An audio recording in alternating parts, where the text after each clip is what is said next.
Tá bom, então, meus irmãos, vamos iniciar aqui o nosso tempo aqui. Boa noite para todos. Espero que todos estejam bem aí. Essa aqui vai ser a nossa aula 9, tá? Não misture aí, confunda a aula com a lição que o Bruce está dando, tá ok? Aqui é a aula 9, mas a lição o Bruce está seguindo aí no esquema dele, tá? Atrasado. Eu acho, tá? Mas aí você vai seguindo aí conforme a aula do Bruce, tá ok? Então, Bruce, pode ficar à vontade aí, Bruce, para orar, pedir para alguém orar. Eu vou deixando Quem o Bruce gostaria de livrar. orar? Eu estava lendo, eu estou preparando uma coisa sobre intimidade com Deus, com a igreja aqui nos Estados Unidos. De novo, que vocês que me conhecem sabem que eu gosto de Tiago 1:21. 1:22 fala que nós devemos ser praticantes da palavra e não somente ouvintes, mas a razão que nós devemos praticar é por causa do fato que a palavra é implantada na nossa vida.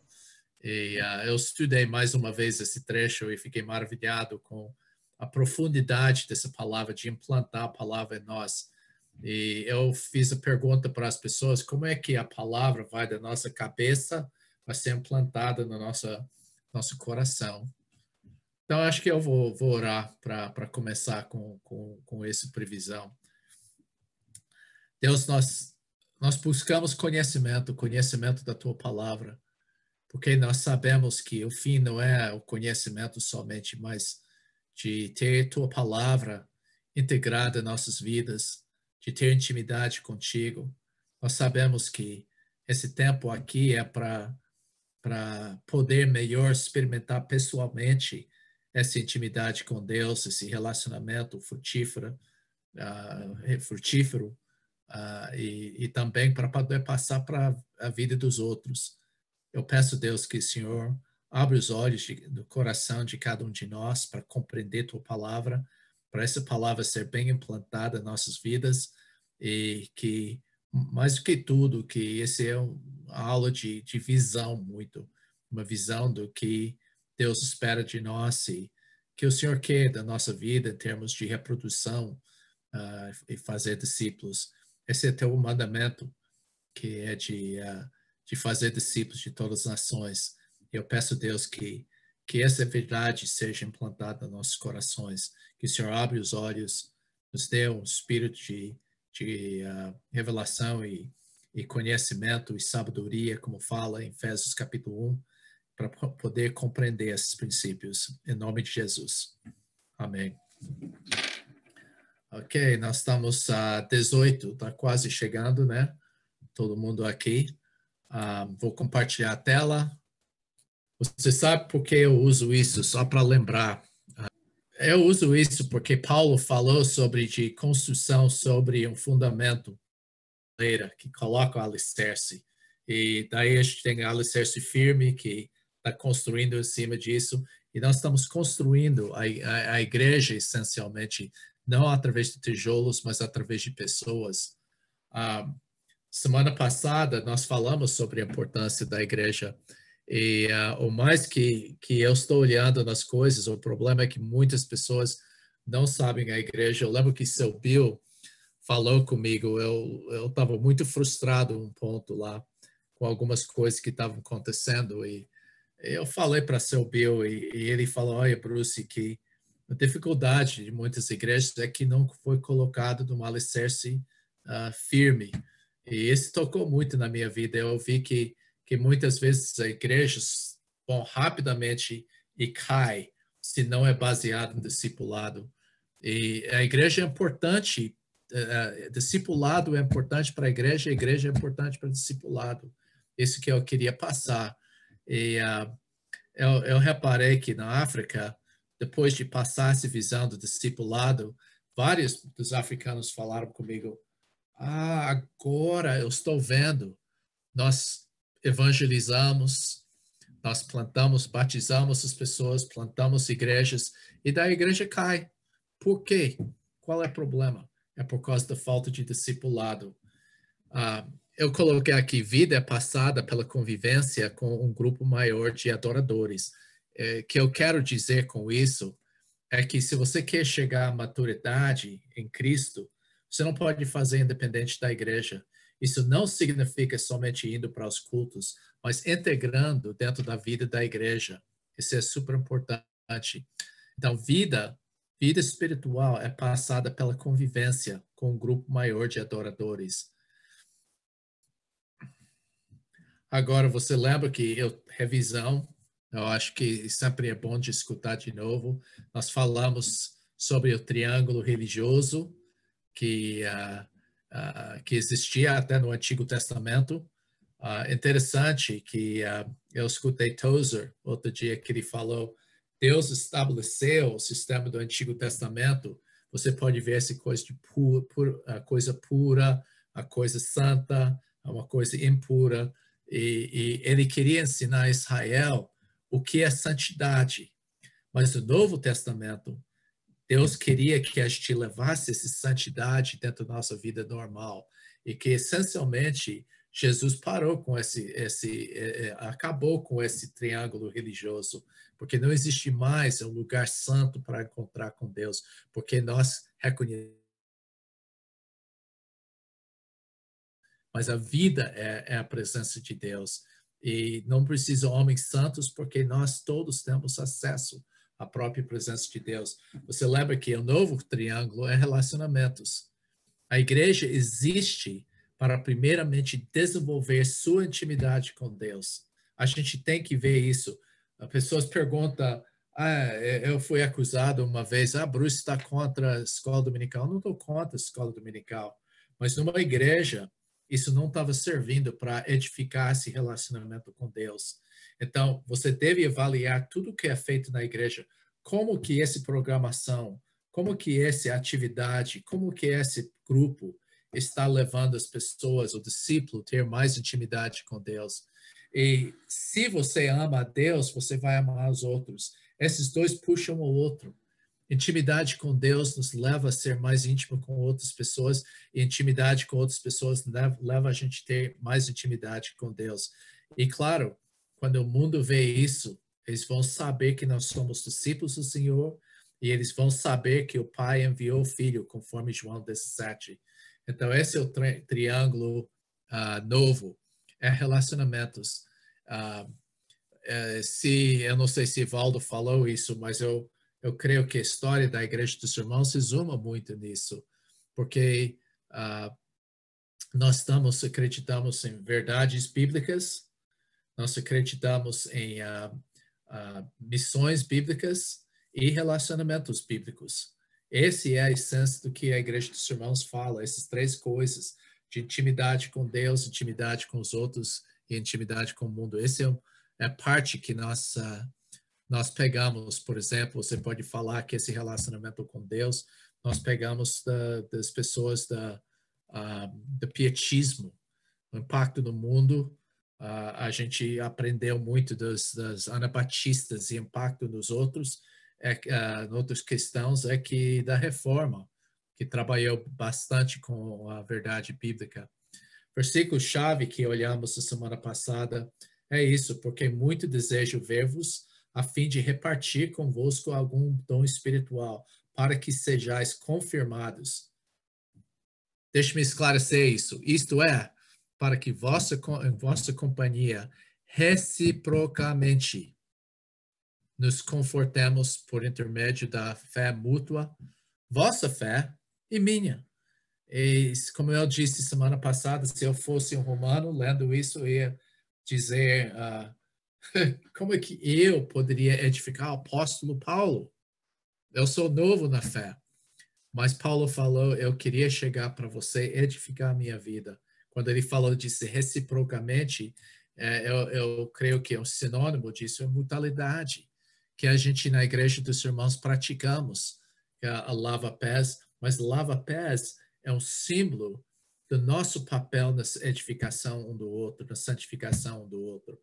Lava-pés é para falar sobre intercessão, como Jesus trabalha agora, hoje, de preservar nossa salvação e de nos levar a nos santificar, mas ele falou, se eu sou seu Senhor, vocês devem fazer um com o outro. Falamos que a igreja é não somente um corpo, mas o corpo de Cristo, porque a presença de Deus é habitado dentro da igreja. A gente, quando vê o corpo de Cristo funcionando como corpo, e se eu tenho um grande desejo para a igreja dos irmãos no Brasil, é que nós podemos realmente mostrar a realidade que é o corpo de Cristo, que pessoas iam chegar lá e ver uma diferença entre nós. Nós falamos sobre, esse é Paulo Areópagos, ele falou, jamais deixando de vos anunciar alguma coisa proveitosa e de vou lá ensinar publicamente em grupos, que você falou, Luiz, vocês estão fazendo lá em Marituba, essa é a igreja, e também de casa em casa, individualmente, andando juntos. Porque a ideia é que a igreja não é limitada pelas quatro paredes do prédio. Muitas igrejas focalizam nas atividades, programações, coisas, cultos e ensinamento, tudo dentro do prédio. Mas o que nós temos que fazer é de levar a igreja para dentro da comunidade. Eu li um livro que eu gostei, que o homem chamou o livro A Igreja Sem Paredes. A Igreja Sem Paredes, porque a ideia é que a igreja não é limitada pelo prédio. Muitas vezes, quando você fala de implantação de igrejas, no início, dentro da comunidade, animados, compartilhando Cristo, aquela vida, mas no momento que tem um prédio, de repente, toda a energia vai para dentro. E essa razão que é perigoso construir um prédio cedo demais, porque quando você começa esse prédio, as pessoas começam a focalizar nesta coisa. Eu falei com um amigo que está responsável para a implantação de igrejas, ele falou de duas igrejas. Eles não têm prédio, e outro tem prédio. E ele falou que a gente construiu o prédio um pouco cedo, porque as pessoas pararam de fazer discipulado. Eles não pegaram uma visão que o prédio da igreja é uma ferramenta apenas, uma ferramenta importante para usar para fazer discípulos, mas o alvo é os discípulos, não é o prédio. Eu coloquei a semana passada a igreja é uma comunidade com convivência onde há edificação mútua. Isso é importante. Eu dei essa imagem aqui para vocês. E eu coloquei essa coisa para convivência porque o que também aprendestes quer dizer que essa é uma palavra geral que eles incorporaram na sua vida. Recebestes, que eles aplicaram a palavra na sua vida. Ouvistes, escutaram e vistes. Eles podiam observar Paulo botando na prática. Isso é muito importante que você vai aprender muito sobre discipulado entrando no campo de futebol com a pessoa que você está discipulando. Essa é uma parte da coisa, que não é só pegando com a Bíblia aberta, mas convivendo. Eu lembro que tem uma pessoa que eu preparei para ser um pastor, e a gente fez muita coisa juntos. A gente evangelizou, orou na rua, aconselhamos o casamento, fizemos aconselhamento de um casal, tratamos uma pessoa com demônio, a gente viajou juntos, muita coisa. Essa é uma boa maneira de ver as coisas e de fazer discipulado. Ok, antes de continuar,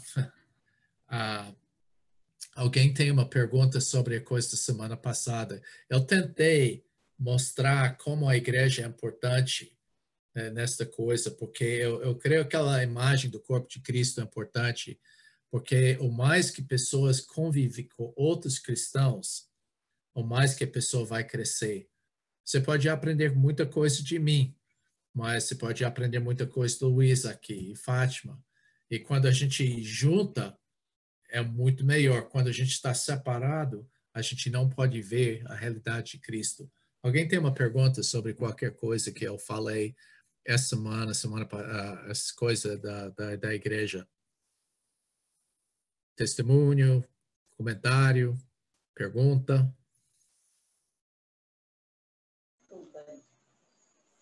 Oi, Bruce. Oi, Luiz. Quero dar uma pequeno testemunho, né? É difícil para a gente tirar os olhos das formas que a gente conhece. Inicialmente, a gente tem muita resistência quando se trata de algo novo que a gente não é parte da nossa cultura. Eu, no princípio, relutei muito com essa questão dessa mudança das formas, como você expôs aí o triângulo sagrado. Então, hoje, depois de mais ou menos 20 anos, eu já não me vejo como viveria assim, dentro destas formas. Essa coisa que você falou sobre as formas, Luiz, me levou a pensar em alguma coisa. Eu tenho um perfeito exemplo de religião. Quando eu cheguei no Chad, eu lembro, o primeiro dia eu estava no aeroporto e um homem com cabeça tudo embrulhado como muçulmano e tudo isso, e ele estava com um pau, né, dessa grossura mais ou menos, e desse coisa. E eu reparei que as fibras, onde ele mastigou lá na frente, estava livre. E ele estava fazendo assim, escovando o dente. Eu falei, coitado desses africanos, nem tem escova de dente. E talvez fosse por causa do resultado disso. Eu não sei se eu falei com alguém, mas uma igreja em Ashland, Ohio, me deu uma caixa cheia de escova de dentes. Eu não sei como eu estou tentando dar para as pessoas, mas tem muita escova de dente que eles me deram. E eu pensei, que os africanos, coitados, não têm escova de dente. Mas sabe o que aquele homem estava fazendo? Mohamed, o fundador da religião de Islã, ele limpou o dente com um pau. Então, até hoje, o muçulmano pegou a forma e limpa o dente com essa coisa, mesmo que tenha no supermercado, no mercado lá, tudo isso, escova de dente, mas não, o correto é como o Maomé fez, e eles pegam uma forma. Tá vendo isso? Esse para mim foi um exemplo incrível de como religião é uma forma. Tem coisa muito melhor para limpar o dente do que aquela coisa, mas por causa da forma que o fundador da religião passou, eles continuam a praticar assim. Achei fascinante isso. Alguém tem mais uma pergunta ou exemplo, algum testemunho sobre o que é a igreja, por que a igreja é importante para o discipulado? Bruce, Sim. eu lembrei daquela vez que falou das mulheres que varriam o chão lá. É verdade. Aí vocês ficaram, ai meu Deus, e aí deram vassoura para ela, não lembro direito, sei que elas quebraram o cabo de novo da vassoura. Sim, não, o que aconteceu é que eles têm eles pegam um tipo planta lá para fazer uma vassoura e eles pegam e vão amarrar num grupo assim e usam como vassoura, mas toda vez que eles estão bem curvadas assim, varrendo, e o missionário alemão chegou lá e falou: se você coloca cabo, vai ser muito melhor para as costas, porque é como os velhos estavam varrendo assim e estava doendo a costa. Então, bem melhor. Então, usaram o cabo. Até o missionário alemão foi embora, daí jogaram fora o cabo. Por quê? É tradição. Interessante, Fátima, eu aprendi mais um detalhe sobre isso. É que se você usa como cabo, as outras mulheres vão ver e falam: você é preguiçosa porque você está usando um cabo. Mesmo que é mais eficiente, mas eles têm essa coisa incrível.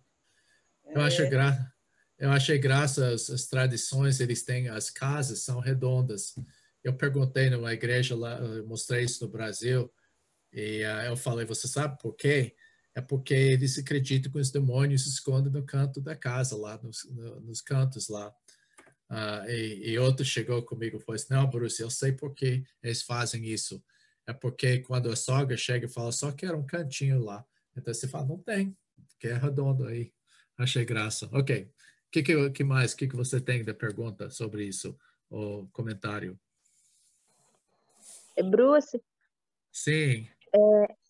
agora na nossa divisão dos grupos menores, eu tenho visto assim a intimidade tem aumentado muito entre as pessoas assim que a gente se via sempre, algumas que não tinham muita intimidade. Como os grupos foi dividido, e a gente se encontra, às vezes vai no outro grupo, recebe, troca o grupo, eu tenho visto que aumentou muito a intimidade entre a igreja, entre o corpo, né? Mais relacionamento. Muito Sim, legal. legal isso. É que esse é onde a vida do corpo de Cristo, onde edificação mútua pode acontecer nos grupos menores. Então, essa é a razão que eu falo as três pernas do banco lá de uma boa igreja: discipulado, grupos menores e celebração. Mas se um é fraco, vai ter dificuldades. Mais uma pergunta, comentário? Bruce, Sim. tá ouvindo? Ah, ok? Tá ouvindo? Estou. Nós compartilhamos com uma mulher lá no Murininho, no Sabadão, né? E ela mencionou para nós onde era o local da igreja. E eu fiquei pensando num triângulo sagrado. Depois ela falou sobre o culto, cerimônia. E terceiro, ela perguntou pelo nosso pastor. E eu fiquei Aham. pensando, né? E eu compartilhei um trecho com ela de Atos 2. Eu dei um exemplo para ela que aquela primeira igreja, ela não tinha pastor, não tinha seminário, não tinha estatuto, organização, nem culto fixo e nem prédios. Mas por que a igreja existia sem essas coisas? É porque isso não define a igreja. Mas o que define a igreja é relacionamentos. E eu creio que aquela mulher gostou dessa explicação, porque aquele trecho de Atos 2 é chave. E ela abordou esses três pontos do triângulo sagrado: lugar, cerimônia e o homem. Lugar santo, homem santo e cerimônia santa. É quando a igreja foi adicionando essas coisas. A igreja primitiva passou 250 anos sem um prédio, mas quando foram, a igreja expandiu rapidamente no início, mas quando eles começaram a acrescentar essas outras exigências, a igreja parou de crescer. É verdade isso. Bom, eu espero que você tenha essa visão da noção da importância de a grande parte do propósito da vida. Eu falei do propósito da vida, eu mencionei a igreja sem falar da palavra igreja para mostrar o propósito.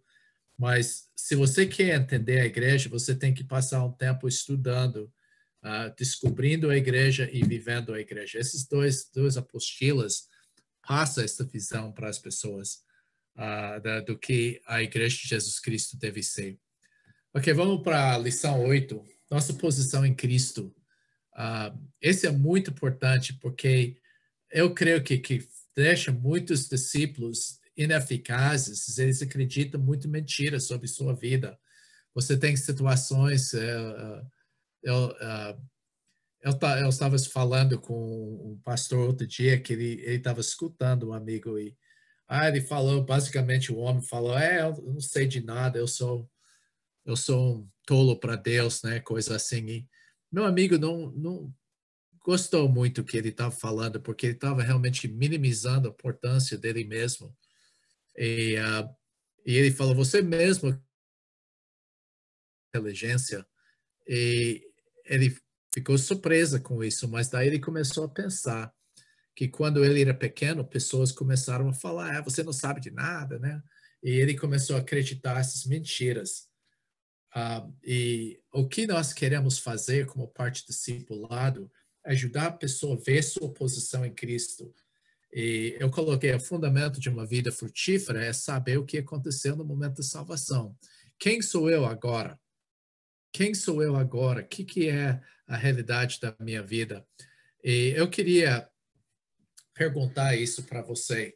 Talvez quando a gente partir para os grupos hoje à noite, a gente pode falar mais sobre isso. Mas eu perguntei isso, você realmente acredita que nada que você faz pode fazer com que Deus o ame mais ou menos, que te ama mais ou menos? Você acha isso? Você acredita que nada que você faz pode fazer com Deus ame mais ou menos? Que eu vou dar exemplo aqui. Se eu lesse minha Bíblia mais, se eu orasse mais, se eu testemunhasse mais, se eu desse ofertas maiores, Deus me amaria mais. Verdade? O que você acha disso?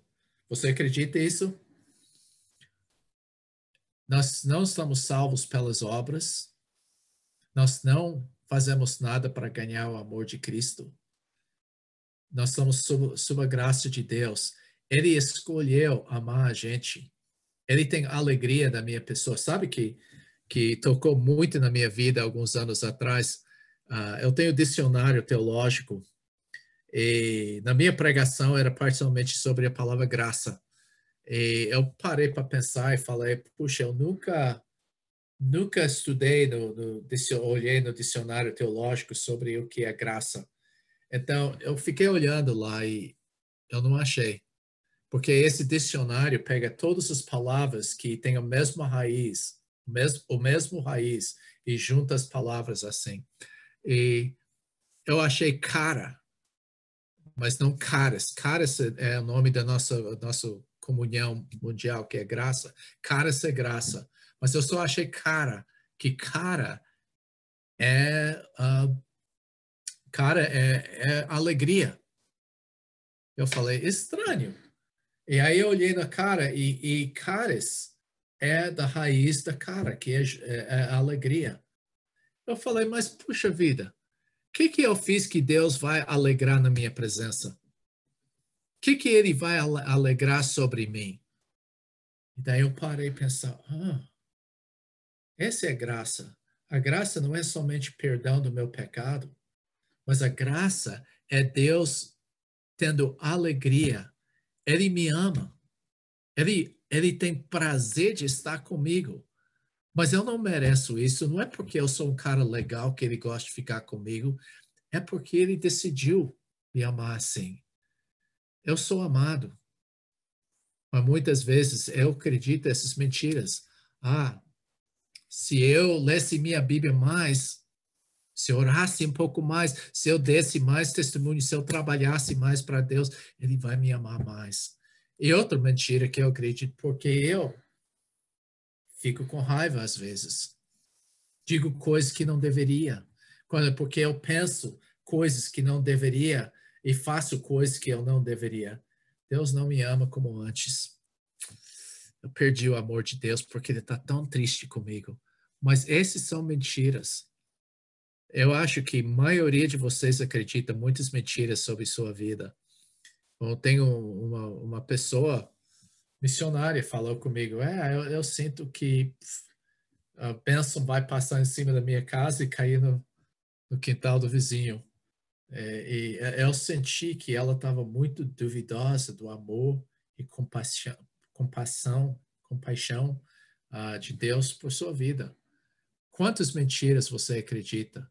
Você começa a olhar a sua vida pelos olhos das outras pessoas. Você começa a acreditar nessas mentiras. Como é que amar uma pessoa como eu? Como é que Deus poderia usar uma pessoa como eu? E a gente acredita nessas mentiras. Eu tenho um amigo que houve uma igreja luterana aqui na nossa cidade que fez uma peça sobre a paixão de Cristo. E meu amigo, ele fez o papel de Jesus, porque o homem que normalmente fez esse papel estava doente, e meu amigo fez isso. E como um bom ator, ele tentou entrar e assumir a pensamento como se tivesse Cristo. E ele falou, antes de entrar lá no palco, ele olhou no espelho E ele viu sua vida vestido como Cristo. E ele falou, eu olhei na minha vida pela primeira vez pelos olhos de Cristo. E eu olhei, eu poderia ver cada defeito na minha vida. Nada estava escondido de mim. E eu olhei na minha vida com muito amor. Com muito amor. Então, esse que eu queria falar para você, que você deve entender sua posição de ser amado. Alguém tem uma pergunta sobre isso? Eu espero que essas mentiras que nós acreditamos, se eu lesse minha Bíblia mais, Deus vai me amar mais, amaria mais. Se eu orasse mais, se eu testemunhasse mais, se eu desse ofertas maiores, Deus me amaria mais. E porque eu fico com raiva, digo coisas que não deveria, penso nas coisas que eu não deveria, faço coisas que não deveria, Deus não me ama como antes. Está decepcionado com esse Bruce, né? E a gente sente isso. E esse para mim é um inimigo que deixa a gente ineficaz, porque a gente acaba acreditando essas mentiras. Alguém tem um comentário sobre isso? Não estou vendo o rosto de ninguém agora, porque... Alguém tem um comentário sobre isso? Eu espero que isso fale seu coração, porque isso é muito importante.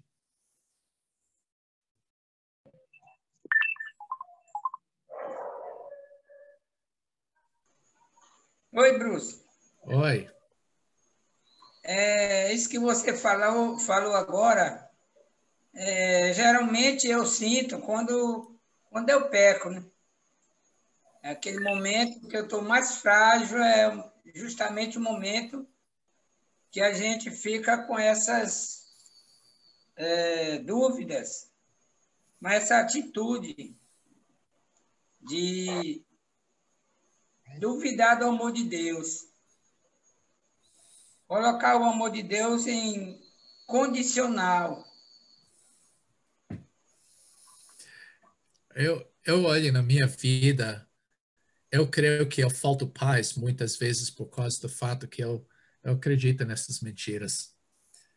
Mas essas são parte da coisa. Eu queria dar esse estudo para vocês aqui, em que algumas verdades, é 2 versículos aqui, mas eu quero que você veja o que Jesus falou sobre nós. A primeira coisa que ele fala, justificados, pois, mediante a fé. Okay? A primeira palavra é justificados aqui. A gente pode ver que justificados, a palavra significa que nós estamos perdoados das coisas. Por exemplo, se eu pequei 10 minutos atrás, eu sou perdoado daquela coisa. Eu penso às vezes, não, mas Deus tem que calmar a cabeça um pouco. É como você é criança, você quebra uma coisa e foge da casa por algumas horas, deixar sua mãe esfriar a cabeça um pouquinho. Mas não, eu sou perdoado. Eu olho na minha vida, eu poderia ficar culpado. Muitas pessoas andam sentindo culpado pelas coisas que fazem. Coisas que a gente faz 40, 50 anos atrás. Às vezes a gente fica pensando, mas esses justificados, Paulo falou isso é pela graça. Ele deixou isso claro, capítulo 4, que é pela graça, não é que você é merecido dessa coisa, mas você é perdoado mesmo. Não há um pecado pendente da sua vida, se você está em Cristo. Mas o resultado de ser justificado é paz com Deus. Isso é restauração do relacionamento. Não é nada de barreira. Únicas barreiras que existem entre você e Deus vêm de você. E as mentiras que você acredita. Mas nós temos paz com Deus. Todas as coisas que causou a barreira entre nós foram levadas pela cruz de Cristo. Então, o resultado de ser perdoado é que nós temos paz com Deus, por meio do nosso Senhor Jesus Cristo, que ele fez na cruz, por intermédio de quem obtivemos igualmente acesso. Eu acredito que muitas pessoas pensam que nós pastores e missionários, nós de alguma maneira temos mais acesso a Deus, mas esse está falando que nós não temos sumo sacerdote ou uma pessoa que tem que aproximar Deus para nós. Nós temos acesso imediato. Mesmo que você pecou 10 segundos atrás, agora você tem acesso à presença de Deus para ser purificado na sua presença. E esse acesso é pela fé a essa graça no qual estamos firmes.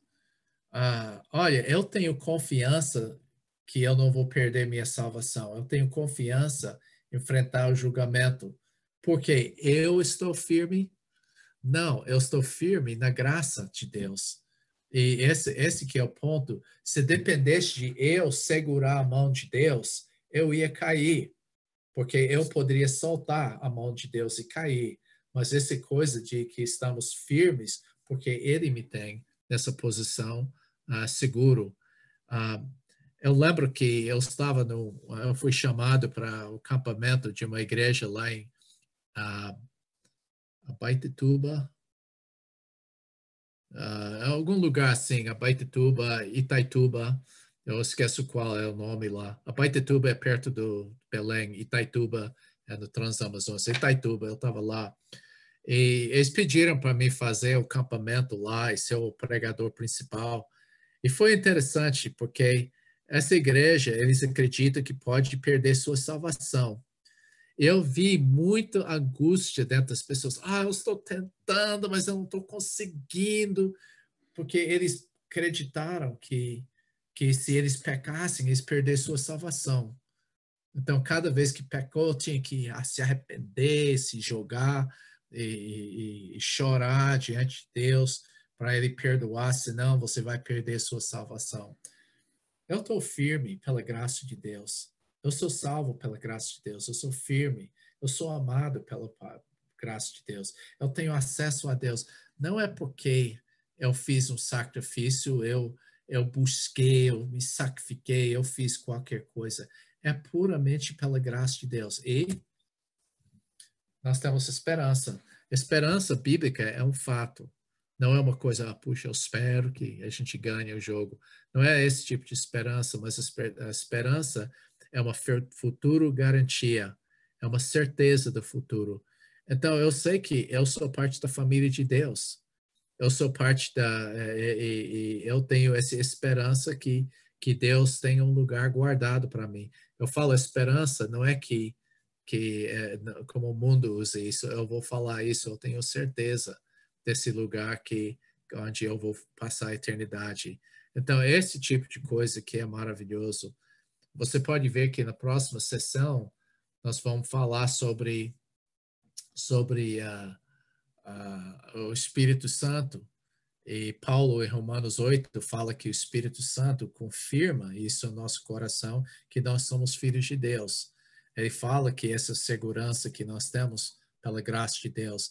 Agora, que eu falei hoje, até esse ponto aqui, se você realmente acreditasse que eu estou falando, isso ia mudar a sua vida. Eu garanto isso. Mas o problema é que vocês não estão acreditando que eu estou falando. Esse que é a grande barreira.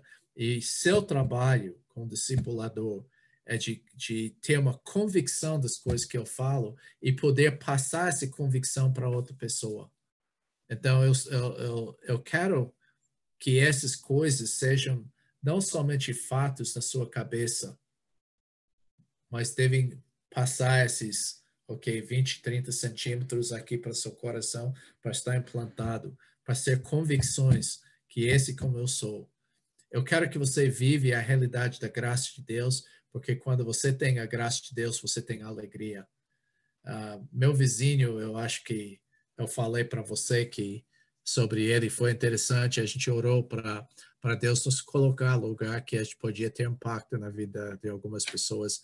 Eu não sei, a gente está começando a conhecer a nossa vizinhança aqui, mas o homem do outro lado da rua, ele perdeu a esposa de câncer novembro passado, do ano passado, 2019. E ele está descobrindo a alegria de estar em Cristo. E ele falou, ele está maravilhado, porque ele era pastor por 7 anos. E ele falou, eu não fiz por amor. Eu não entendi essa coisa. Mas a coisa que Deus quer fazer, Ele quer me amar. Ele tem alegria. Ele me convidou para estar com Ele, né? Então, Você pode ver que ele fala, eu gosto de acordar cedo de manhã e só ficar em silêncio diante de Deus e gozar da sua presença assim. Porque o que a Bíblia fala? Deus aguenta quem dá com alegria. Deus ama quem dá com alegria. Mas não somente isso, Deus ama quem lê sua Bíblia com alegria. Deus ama quem vai para a igreja com alegria. Deus ama quem evangeliza com alegria. Porque se essas coisas são tarefas, obrigações, não é alegria. Mas quando você dá a sua oferta, você dá livremente alegria. Você serve ao Senhor com alegria. Esse é um bom teste. Pergunta para você, vocês estão servindo o Senhor com alegria? Isso é graça de Deus. Ok, eu falei demais. Alguém tem um comentário sobre isso? Bruce, Sim. Salim, Aham. eu acredito que a palavra que vem em mente é o prazer, né? Aham. É o prazer. Eu olho muito para essa palavra. É o prazer de você servir ao Senhor, apesar que, como você tem falado, que isso não depende de nós, é dom de Deus, né?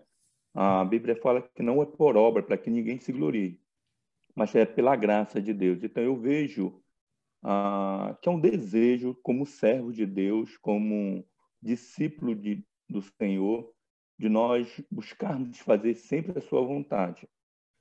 E ouvindo o que você estava falando agora, no sentido de, se eu ler a minha Bíblia, se eu aquilo que você pontuou tudinho e aquilo de negativo também que você pontuou, nos perguntando se Deus vai nos amar mais ou se vai amar menos.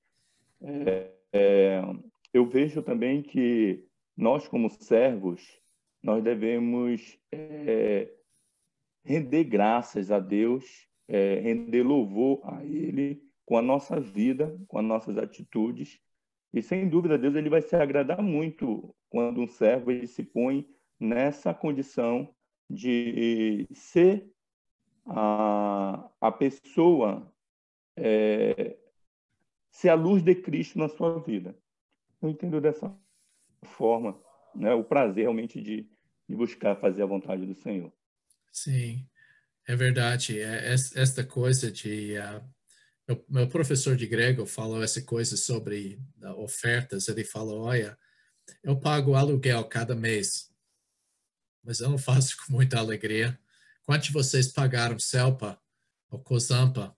Um pouco extra foi, puxa, a água foi melhor esse mês, então acho que eu vou acrescentar R$10 na minha conta lá.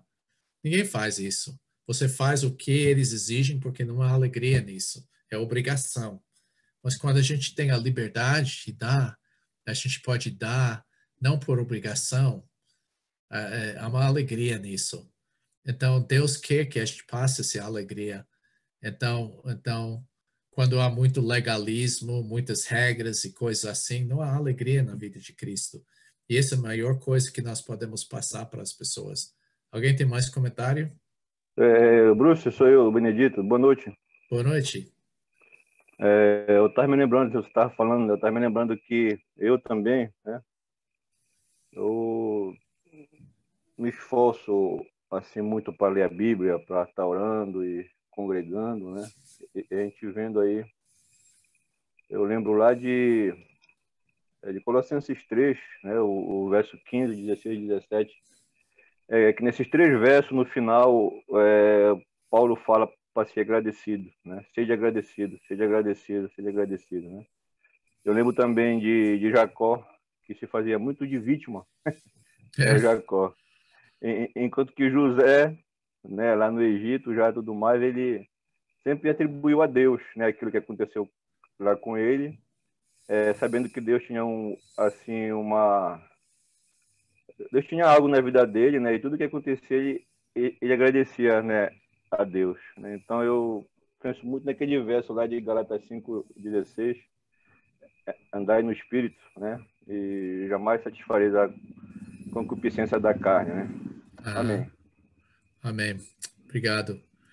Essa coisa que eu acho maravilhoso, quando você pensa no livro de Filipenses, Paulo estava na prisão quando ele escreveu isso. E a palavra alegria, eu não sei quantas vezes, mas você pode ver quanto que a alegria de Paulo sentiu, dando sua vida para Cristo dessa maneira. Alguém tem mais comentário, pergunta? Pastor Bruce, Desculpa. Não pode falar. Eu queria perguntar, no fato, tirar mais uma dúvida, né? Aqui, esse fato que o senhor tocou, que a gente não perde a nossa salvação, né? Aqui a gente teve uma experiência aqui na Itália, que nasceu essas igrejas modernas e da prosperidade, onde eles falam próprio no culto que os jovens, uma vez que é batizado, faz a oração da salvação, eles podem ir para a discoteca, beberem, fumar, porque depois Deus vai buscar eles de volta, né? Eles têm esse método de inculcar essas coisas no jovem. Então, muitos jovens dizem assim, eu sou salvado, e se meu filho está muitos pais pensam isso, não? A gente vê muitas igrejas, as poucas que tem aqui, né? Que é uma Assembleia de Deus, que é muito antiga, que tem que usar o véu, a mulher não fala, saia. E as modernas têm esse costume, essa coisa de dizer a gente tem a salvação e não vai perder. Eu acho que para mim eles não são nem salvados ainda, não, pastor? Eu tenho uma história triste de contar sobre isso, que o aspecto é que uma pessoa que ama Deus não vai fazer esse tipo de coisa. Porque a questão, quando você ama a Deus, eu não obedeço, vou colocar dessa maneira, eu não obedeço a Deus porque eu estou assim. Se eu pecar, Deus vai me castigar. Eu amo Deus. E o maior prazer de fazer coisas vai deixar feliz. Eu aprendi tanto da minha esposa, porque para mim, eu lembro que houve um tempo, eu vou colocar esse exemplo, eu lembro primeiros 20 anos de casado, eu era assim, às vezes eu tinha que fazer coisas, lavar louça, alguma coisa que Lisa não fez, eu fiquei chateado, eu fiz, mas com o coração que não estava certo. Mas por outro lado, daí quando Deus me ensinou e eu comecei a viver a realidade do Espírito Santo, nada me dá mais prazer de deixar minha esposa feliz. E não é que eu estava fazendo por obrigação ou por ganhar o amor da minha esposa, porque eu amo minha esposa. E a melhor coisa, porque eu amo ela, é de ver ela feliz. Então eu vejo que a gente tem que olhar na obediência dessa maneira. Mas eu vou contar uma história triste. Eu estava esse deve tocar muito do pessoal da Igreja dos Irmãos. Teve um acampamento eu vou começar com outra história, porque está a parte disso, que tem uma moça que chegou na nossa casa e ela estava muito preocupada com o irmão dela, porque o irmão dela estava vivendo como o mundo. E ela foi lá com ele e falou, olha como você está fazendo com a sua vida, né? Que você é cristão. Ele falou, olha, você está questionando a minha salvação? Eu aceitei Jesus muito antes de você. E ele ficou muito chateado que ela olhou no fruto da vida eventualmente um missionário chegou na casa dele e ele falou, deixa eu me perguntar uma coisa para você, é possível para uma pessoa viver como o mundo e ainda ser salvo? E o missionário respondeu, olha, a gente pode resistir ao Espírito Santo, sim, e viver completamente como o mundo, não tem diferença e ser salvo pela graça de Deus. Eu falei, puxa vida, essa é uma má aplicação. Mas uma outra pessoa chegou para mim, que dessa igreja, e essa pessoa falou comigo, pastor, você tem que mudar a doutrina da sua igreja, a Igreja dos Irmãos. Eu falei, qual é a doutrina que você quer mudar? Ela falou, essa doutrina que não pode perder sua salvação. Porque eu vi pessoas da sua igreja que estão vivendo como o mundo, porque eles acreditam nisso. Isso é exatamente o que você está falando, Érica. Que fala, esconde atrás da graça de Deus e fala, eu posso viver como eu quero e eu não vou perder minha salvação. Mas a Bíblia é bem claro que quando uma pessoa é transformado para Cristo, ele não vai querer essas coisas.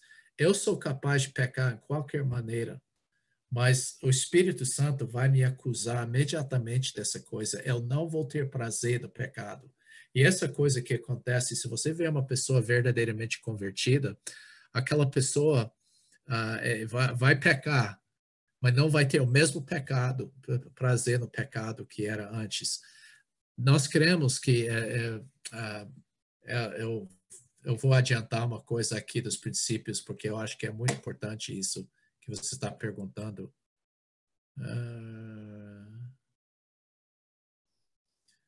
Já que a gente entrou nisso, eu vou falar sobre esse assunto aqui.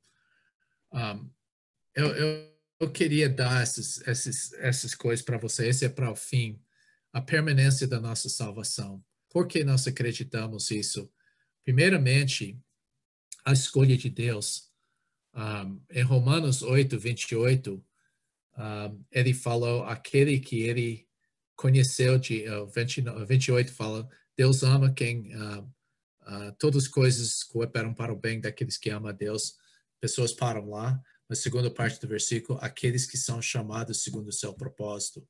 Versículo 29 fala, aqueles que ele conheceu de antemão, esses também ele predestinou para ser conforme a imagem do seu filho. Então, Deus me escolheu e está no processo de me conformar à imagem do seu filho agora. Então, o fato que ele falou, aquele que ele predestinou, ele chamou. Aquele que chamou, ele também, esse é versículo 30 que não está lá, aquele que ele predestinou, ele também chamou. Aquele que ele chamou, ele também glorificou. E a questão que ele colocou glorificar no passado, porque é tão certo minha glorificação, eu sei que vai acontecer. Efésios 2, 8 e 9 fala que tudo depende da graça de Deus. E por causa disso, eu tenho segurança, porque pela graça sois salvos, não pelas obras. Pela graça sois salvos, mediante a fé. Isso não vem de vós. Minha salvação não é uma coisa que eu fiz na minha vida. É dom de Deus, não pelas obras para que ninguém se glorie. O caráter de Deus.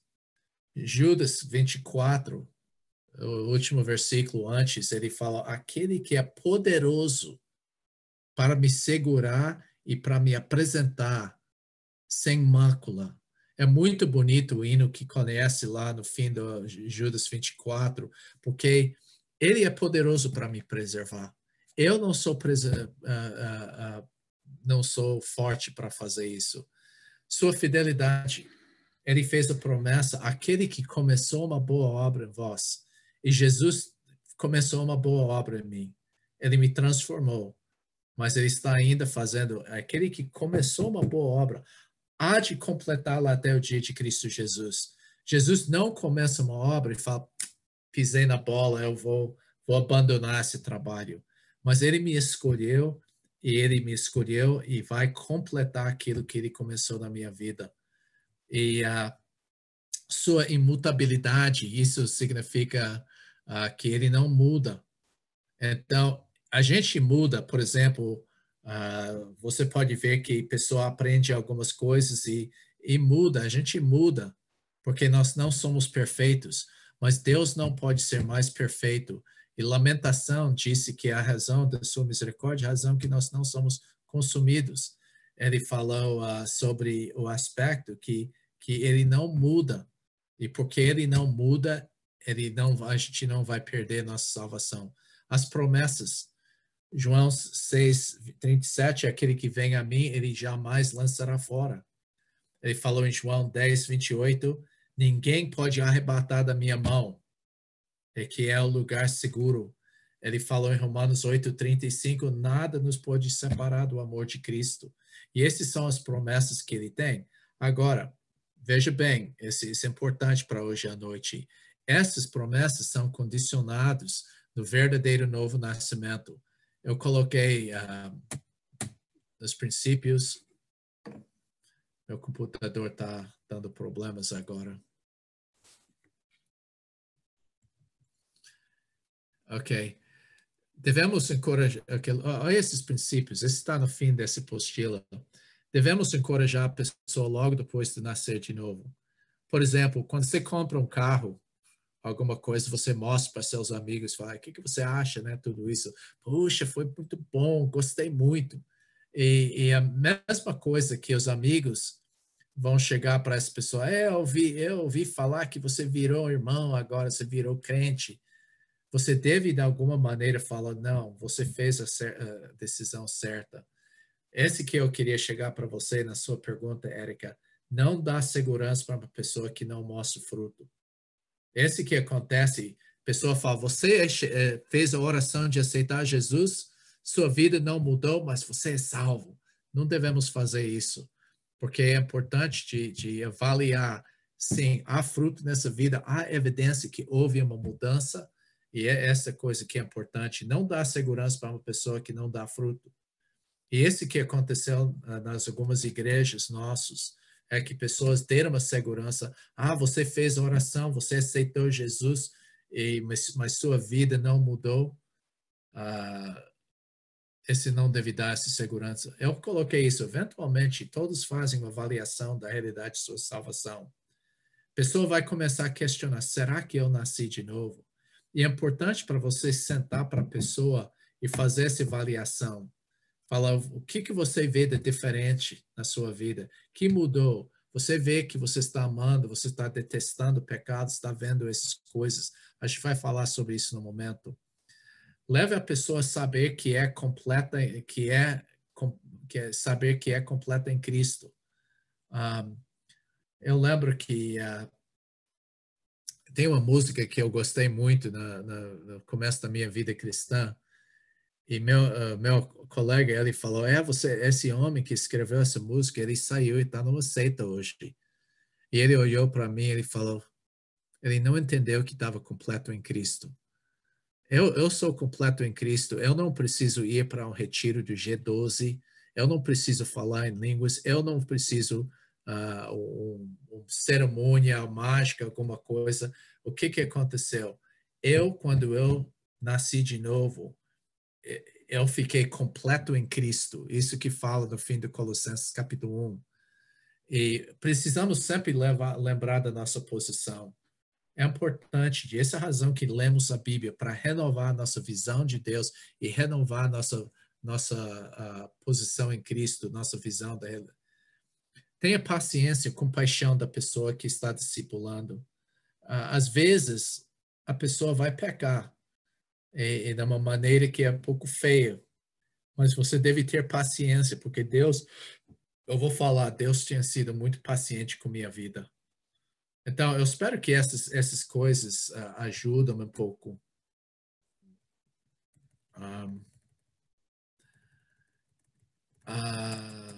Deixa eu ver aqui, eu queria voltar. Uma das coisas, quando eu falei de fazer uma avaliação, o mandamento em 2 Coríntios 13, versículo 5, esse versículo é um mandamento para examinar a sua vida, para saber se você está na fé. Ele mandou a gente olhar nas nossas vidas e fala, será que eu nasci de novo mesmo? Agora, segunda é a maneira. Hebreus 4:12, alguém conhece esse versículo? Olhei para Edmar, você sabe o versículo, Edmar? Sim. Que é? Não. Eu pensei que era Atos 4:12. Não, Hebreus 4:12. A palavra de Deus é viva e eficaz, né? Mais cortante do que espada de 2 gumes. E tem um restante lá que eu não lembro agora. E é capaz de dividir as juntas e medula, espírito e alma, e julgar os pensamentos do coração, uma coisa assim. A coisa que é de Hebreus, o livro de Hebreus, ele questionou a salvação muito das pessoas lá, porque ele estava vendo que as pessoas estavam voltando para o mundo, voltando para o judaísmo. Mas a questão deve surgir, como que eu posso saber se eu sou salvo ou não? E o ponto de Hebreus 4:12, ele falou, eu gosto como meu amigo sempre fala, espada de 2 legumes, mas 2 gumes, quer dizer, uma espada assim, é uma coisa que você pega e fazer assim, cortar uma direção e cortar outra direção. Você pode para cortar. É poderoso, é uma arma forte na época. E ele falou que essa palavra de Deus vai penetrar e julgar as motivações do seu coração para ver a sinceridade da sua salvação. Então, essas pessoas que vivem como o mundo, já aceitei Jesus, eles não deixam a palavra penetrar, examinar a sua vida.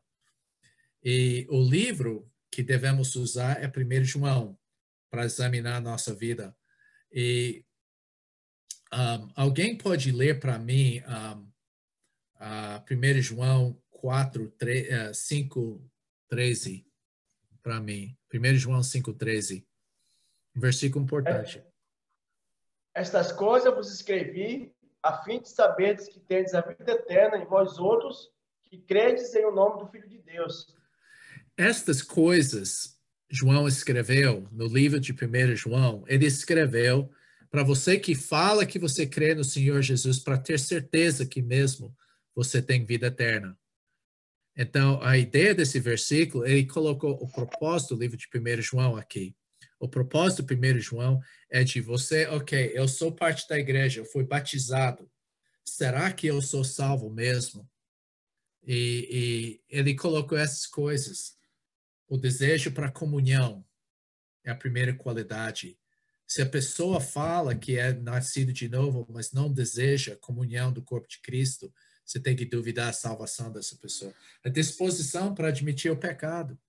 Você pode ver que se a pessoa se ataca defendendo, ou se defende atacando, e ele não quer admitir que ele tem problema na sua vida, pecado, essa pessoa é uma pessoa que conhece Cristo, tem uma sensibilidade do pecado. Obediência. Essa pessoa que a qualidade é a obediência. Ele deseja falar as coisas que agradam a Deus. João, esse é 2:10, mas João repetiu isso não sei quantas vezes no livro, amor para com os outros. Essa é a evidência que a pessoa nasceu de novo. Perseverança. Eles falaram que as pessoas saíram do nosso meio porque não era de nós. Perseverança não é a causa da salvação. Perseverança é o fruto de verdadeira salvação. Isso é bem claro no grego. Você ouviu que eu falei, perseverança não é causa de salvação. É o fruto de salvação. Eu gostei como meu professor de grego falou. Ele falou, nós não perseveramos para sermos salvos, mas nós perseveramos porque somos salvos. Grande diferença aí. Uma vida pura e justa. Essa coisa, pessoa que vive, né, uma vida podre, essa é uma evidência que não conhece o Senhor. Uma consciência limpa. Ele falou assim, nossa consciência não acusa, é porque nós somos filhos de Deus. O testemunho do Espírito Santo, o Espírito Santo testifica conosco, né, que nós somos filhos de Deus. E o entendimento da natureza de Jesus, que é aquele que disse Jesus é o Senhor, ele é Deus que virá carne. Então, essas são as coisas que 1 João fala de as qualidades de uma pessoa verdadeira nascida de novo. Então, espero que você entenda. Eu pulei para frente por causa da pergunta, mas a ideia é que salvação é permanente. Nós sabemos das promessas aqui que Deus fez, que mostra que não podemos perder nossa salvação, mas é condicionado no fato que nós somos verdadeiramente nascidos de novo, que nós olhamos na nossa vida e chegamos à conclusão. Então, deixe-me colocar isso, resumo aqui. Importante. Alicerce firme, eu fiz isso lá. Você pode ver que há um estudo de 1 João, que fala dessas qualidades. Há uma lista de promessas que fala sobre por que não podemos verdadeiramente perder nossa salvação. Fala também uma visão de quem nós somos em Cristo, se nós estamos verdadeiramente nascidos de novo. Eu falei bastante aí. Que alguém tem um comentário, pergunta aí sobre isso? por favor, se há dúvida sobre essa questão, é importante isso. Sim. Bruce, a respeito da salvação, né? Eu acredito que muitos de nós já ouvimos as pessoas falarem a seguinte expressão: a crente fala que ele é salvo. O crente fala que ele é salvo. E domingo agora a gente ouvimos essa expressão. Eu estava numa parada de ônibus, a minha esposa, os meus filhos. Aí tinha uma senhora lá esperando o ônibus. De repente ela começou a puxar a conversa com a gente, com a minha esposa. Aí de repente ela falou: "Você é evangélica?" A minha esposa falou: "Sou." Ela disse: crente diz que ele tem a salvação, né? E tem uns que falam que ele é salvo e o outro não é. Aí ela levantou essa questão. Aí minha esposa ficou falada assim, né? A questão é que tudo que você falou, nós temos a confiança que nós temos a salvação. Só que isso não é baseado em nada que nós podemos ter feito, ou numa decisão que nós tomamos, ou numa oração, ou coisa mais, mas sim baseado no que Cristo fez por nós.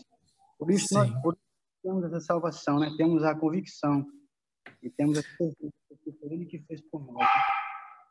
Quando você falou dessa questão da graça, eu confesso, quando para mim, que no começo da minha vida cristã, nos primeiros 2 anos, 3 anos do meu casamento, eu estava com dúvida. Eu pensei que uma pessoa pode perder sua salvação. Eu joguei futebol americano, né? Esse sou eu. E houve um colega lá na equipe comigo que ele era muito perverso mesmo. E um dia ele chegou no estudo bíblico na casa do meu pastor comigo e ele falou: "Olha, ontem à noite eu descobri que eu precisava de Jesus Cristo, eu aceitei Jesus Cristo." Eu falei: "Larry, ele aceitou Jesus? Incrível!" Mas a vida dele não mudou nada. Ele continuou com as mesmas coisas. Eu pensei: perdeu sua salvação. E sabe que me convenceu dessa coisa? Um homem, outra questão, eu sempre fiz argumentos com eles porque eu falei que a pessoa pode perder sua salvação. E ele chegou comigo um dia e falou: "Sabe, Bruce?"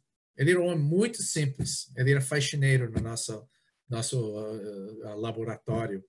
Ele falou: "Sabe uma coisa, Bruce? Se a gente podia perder nossa salvação, então salvação depende de nós, e não é mais pela graça." Eu fiz assim. Eu não tinha argumento, porque estava totalmente com razão. Se minha salvação depende de mim, a salvação não é pela graça, é pelas obras. Então, esse tocou muito na minha vida. Mas uma coisa muito importante, Paulo falou em 1 Coríntios capítulo 15, ele falou, pela graça de Deus eu sou o que eu sou. E ele falou: "Mas a graça de Deus não foi em vão na minha vida."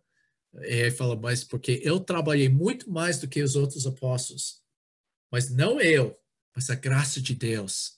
E Tito fala, eu esqueço o versículo em Tito, ele falou isso: "A graça de Deus chegou nos ensinando a negar a impiedade." Então, a graça é eficaz, a graça transforma.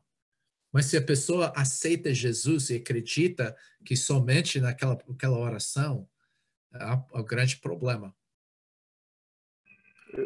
Eu acho que é Tito 2:11. Você Tito 2:11. acha que? Esse que o senhor falou da graça aí, lá em Aham. Tito, eu creio que seja Tito 2:11. Ok, 2:11.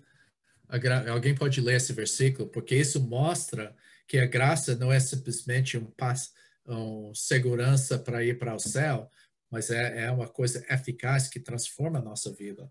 A gente agora, pela graça, faz coisas não para merecer o amor de Deus, mas como fruto desse amor para com Deus. Alguém pode ler esse versículo? Eu vou ler aqui. Diz: "Porquanto a graça de Deus se manifestou salvador a todos os homens." Esse daí? Sim. Tito 2:11. E, não, continue. E nos ensinando a negar a impiedade. Educando, porquanto a graça de Deus se manifestou salvadora a todos os homens, educando-nos para que, renegada a impiedade e as paixões mundanas, vivamos no presente século sensata, justa e piedosamente. Então, tá vendo? Essa doutrina da graça, pessoas mal aplicam e vivem como o mundo. Então, mas a coisa é que a graça de Deus é eficaz, transforma a vida da pessoa. E agora é uma obediência que é fruto de alegria. Isso é muito importante. Eu coloquei a metáfora, que é essa questão de nossa posição em Cristo, de construindo, você pode fazer muitas comparações com essas duas casas em Mateus capítulo 5, mas que eu fiz assim, a casa construída sobre a rocha, é que você está baseando na palavra de Deus, nas promessas de Deus, no caráter de Deus, no relacionamento com Deus. Mas construindo sobre areia é religião, é construindo sobre fé nas suas obras, é seu mérito. Então, a gente tem essa escolha, que é a mentira, a verdade, casa na rocha ou casa na areia. Eu acho que eu li esse versículo que ele fez em capítulo 6, de 1 Coríntios 10, 9 e 10, uma lista de pecados horríveis. E ele falou, não, para de se enganar, as pessoas que praticam essas coisas não vão entrar no céu. Se essas coisas são características da sua vida, você não vai entrar. Mas nota que ele falou, tais fostes, alguns de vós, fostes, vocês eram essa coisa aqui, mas vos lavastes. Isso é uma nova vida. Fostes santificados, uma transformação do comportamento. Fostes justificados, uma nova posição em Cristo. Então, quando a gente entende o que Deus mudou na nossa vida, é importante. Lavados, uma nova vida, santificados, um novo comportamento, justificados, uma nova posição. Eu mudei. E, desculpe, eu tenho muita coisa para falar hoje à noite, eu vou correndo aqui um pouquinho, então presta bem atenção, você pode fazer uma revisão dessa coisa aqui.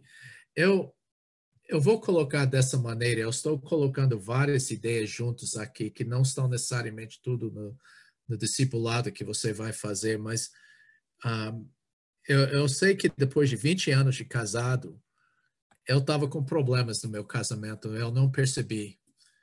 Nós homens, muitas vezes, a gente não está brigando, tudo bem, né? Então, mas não estava bem, né? Minha esposa não estava satisfeita. E eu comecei a questionar algumas coisas na minha vida. Eu estava vendo que eu não estava mostrando fruto. Eu tenho convicção que eu fui salvo nessa época, provavelmente. E eu comecei a olhar e eu fiz a pergunta, o que mudou? O que não mudou na minha vida quando eu dei minha vida a Cristo e o que está no processo de mudar na minha vida? Então, alguns de vocês conhecem isso, tenha paciência comigo, mas Deus criou, conforme Gênesis capítulo 2, versículo 6, que ele formou o corpo do homem da terra. E esse é o corpo, é a parte física de nós. E a Bíblia fala que ele soprou dentro da narinha o espírito, o fôlego da vida. E a palavra para fôlego é a mesma palavra hebraica e grega para o espírito. Então, ele colocou o espírito do homem lá dentro desse corpo e ele virou uma alma vivente. Eu vou colocar isso somente porque envolve seus desejos, suas emoções. Essas coisas são parte da alma. Agora, o corpo é a maneira que eu entro em contato com o mundo. Você me conhece agora, você está me vendo, escutando. Se a gente não fosse em continentes diferentes, a gente podia tocar no outro assim. Então, você coloca a sua mão lá, você pode tocar a mim. Então, eu sou conhecido pelo meu corpo. Sem meu corpo, você não ia me conhecer. Mas o espírito que nós temos, Deus criou o homem como espírito com a capacidade de ter comunhão com ele. Ele não criou nenhum outro ser com a capacidade para intimidade com ele. E a alma, ele criou uma mente especial, a alma especial em nós, que nós somos transcendentes, nós podemos pensar e raciocinar e compreender as coisas. Essa é a maneira que Deus criou o homem. E o que aconteceu? O relacionamento com Deus foi quebrado. Deus falou que você vai morrer se você comer do fruto proibido, da desobediência. E o que aconteceu? Não é que Deus ficou com raiva do que ele pecou. A ira de Deus estava lá, mas é diferente do que nossa emoção. Porque o que aconteceu? O espírito morreu, porque o espírito que não tem contato com Deus é um espírito morto. Esse que Paulo falou em Efésios capítulo 2, versículos 1 a 3, você era morto nos vossos delitos e pecados. E esse mostra que o espírito estava morto. A alma morreu. O homem perdeu a capacidade de raciocínio. A Bíblia fala ninguém entende, nem sequer um. A gente ficou cego e incapaz de entender Deus. E o corpo sofreu o efeito do pecado e o corpo ficou... essa razão que a gente envelhece, cabelo cai, precisamos óculos, cabelo fica branco. Essa, então, tudo consequência do pecado de Adão. E, eventualmente, a gente vai adoecer, Covid, todas essas coisas são resultado disso. Então, esse é o homem sem Cristo. Tem mais um elemento que é importante saber. A carne. A carne é a coisa que é o egoísmo da gente, é individualismo, a coisa que puxa as coisas para nós, que leva a gente a julgar as outras pessoas. Então, você pode ver que só é uma influência na vida dessa pessoa. Ele é dirigido,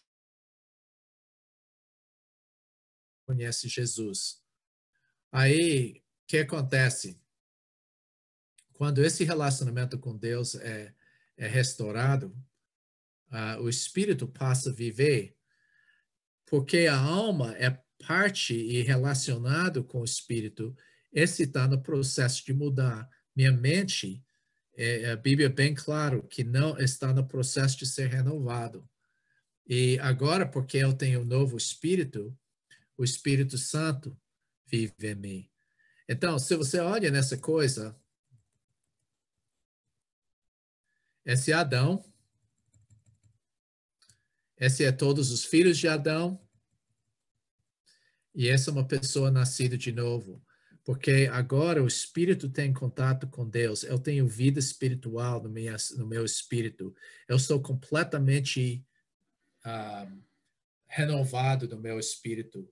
Meu corpo, a mesma coisa. Um erro pentecostal é que Jesus morreu pelas minhas doenças.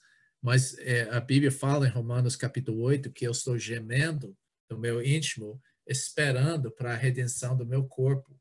Meu corpo não é redimido, meu espírito já é redimido. Então, essa visão me ajudou bastante a entender, porque a luta agora entre essas duas pessoas, entre a carne e o espírito. Quando isso aconteceu comigo, minha namorada imediatamente me deixou, porque ela falou que o velho Bruce morreu. E essa coisa que aconteceu comigo, que eu não sabia. Então, essa razão que eu gosto dessa imagem aqui. Essa pessoa sem Cristo, nota que ele tem um coração, mente que estão sem renovação. Ele é embaixo do pecado. Essa é a condição da sua vida. Ele é o escravo do pecado. Por causa do pecado, ele está embaixo da lei. A lei mostra a realidade e a presença do pecado. E a lei condena ele à morte espiritualmente e afastado de Deus. E ele é dirigido pela carne. Quem é que vai guiar a sua vida é a carne. Mas o que acontece quando a pessoa dá a sua vida a Cristo? Ele é crucificado com Cristo, sepultado e ressuscitado uma pessoa nova.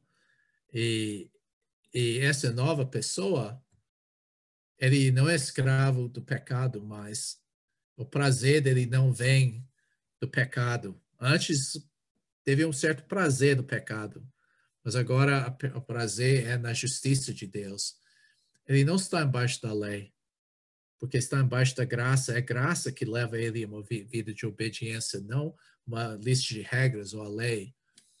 Ele é morto, não é mais morto espiritual, mas ele recebeu a presença do Espírito Santo e ele tem vida agora. E quem vai guiar a sua vida não é a carne, é o Espírito Santo.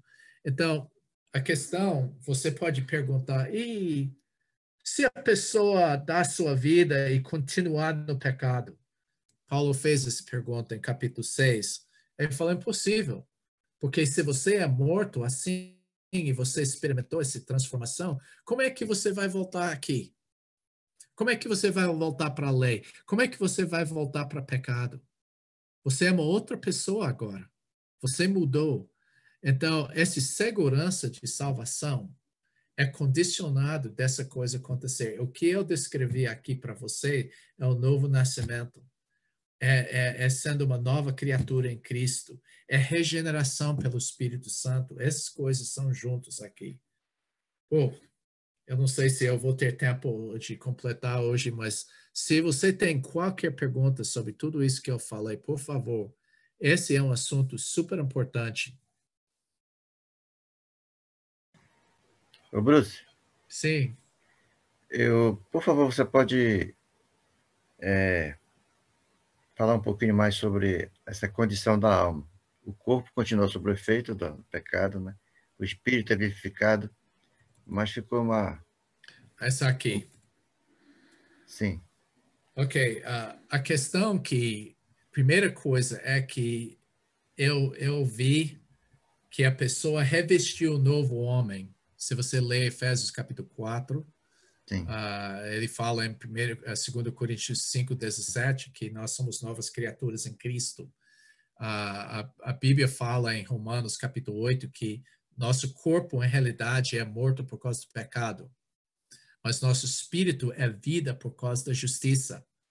Então é óbvio que essas duas coisas, ele estava falando da homem interior, do espírito do homem e do homem interior sendo completamente renovada.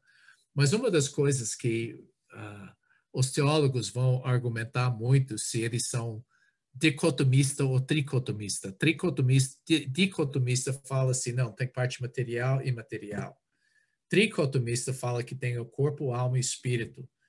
E quando você fala com esses teólogos, um dos problemas que eles têm é que os pentecostais fazem uma grande separação entre o espírito e a alma, enquanto há versículos que tratam os dois como sinônimos.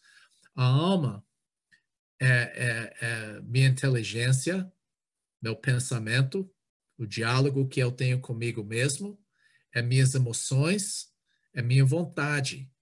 Esta coisa é no processo de ser renovado. Meu espírito, o acesso que eu tenho de Deus foi completamente mudado, mas agora eu estou no processo de renovação da minha mente. Então, por causa disso, eu tenho duas influências na minha mente. A carne, que fala, eu sou importante. Eu gostaria de controlar porque meu jeito é correto, minha percepção é correta. A coisa importante é meu prazer. Eu sou a pessoa importante e não os outros. Eu posso viver independente. Eu não preciso de vocês. Essas são as atitudes da carne. A bebida, o sexo, pornografia, esses são carnais também, porque é satisfação própria. Então, essas coisas, pecado ainda existe na carne. A carne não foi aniquilada, mas como novo nascimento e presença do Espírito Santo na minha vida, eu agora eu não sou obrigado a pecar como era antes. Então, eu tenho o Espírito Santo e eu posso viver. Agora, o que é? Em vez de olhar para mim, eu olho para Ele. Eu vou adorar a Deus. Esse que é a resposta daquela coisa do divindade própria. Eu estou curvando perante Deus e reconhecer, sim, Ele é o Senhor. Ele merece minha adoração. Em vez de buscar meu prazer, eu busco o prazer de Deus e o prazer dos outros. Em vez de individualismo, eu me dou para o corpo de Cristo. Eu perco meu individualismo para bem do corpo de Cristo. Então, esse alma está entre as duas coisas, porque eu falo isso, minhas emoções, meu pensamento pode ser afetado pelo meu corpo. Por exemplo, Lisa, quando ela deu à luz o nosso primeiro filho, ela chorou pelo dia inteiro. Era por causa do hormônio. Eu lembro quando eu corri a maratona, que eu estava no quilômetro 30, eu nem consegui pensar. Eu não podia adicionar 33 mais 5. Eu acho que é 38. Mas a capacidade de raciocinar e a vontade, essas coisas podem ser afetadas pelo físico, mas também pelo espiritual. Então, essa coisa, entidade que é a alma, é parcialmente físico, parcialmente imaterial. E é a essência de que você é, a sua personalidade está lá. Espero que isso ajude. Pastor Bruce. Obrigado, ajudou muito, sim. Sim. Pastor, eu quero falar isso para a honra e glória do Senhor Jesus. O senhor está de parabéns aí e está excelente essa explicação sua. E eu vou lhe dizer por quê. Eu iniciei um estudo de Nicodemos com uma pessoa que até então ela disse que ela era salva. E ela disse que ela tinha esse pensamento, já tinha praticamente uns 10 ou 12 anos que estava pensando dessa forma. Quando o estudo do Nicodemos foi apresentado para ele, ele ficou impressionado, porque quando eu toquei com ele sobre esse assunto que o senhor está falando aqui, corpo, alma, espírito, estava falando para ele, né? Por alguma razão, nós entramos nessa área aí. E ele no final, quando nós terminamos o estudo do Nicodemos, ele chegou à conclusão e disse, agora eu posso dizer que realmente eu não sou salvo. Ele falou isso para mim. E eu disse para ele, pois é, 12 anos que você estava pensando sobre isso. Eu disse, pois é, Marco, porque na verdade, eles não dão a explicação para a gente do como é esse processo, para a gente poder reconhecer se verdadeiramente nós somos salvos ou não. Ele falou assim para mim. E ele disse uma coisa muito interessante, pastor, fundamental. Ele disse, olha, dessa vez agora eu tenho o que eu precisava saber. Então, através desses estudos que você me deu, eu espero que você continue, porque, na verdade, até então, eu posso admitir que eu estava vivendo enganado. Foi impressionante, pastor.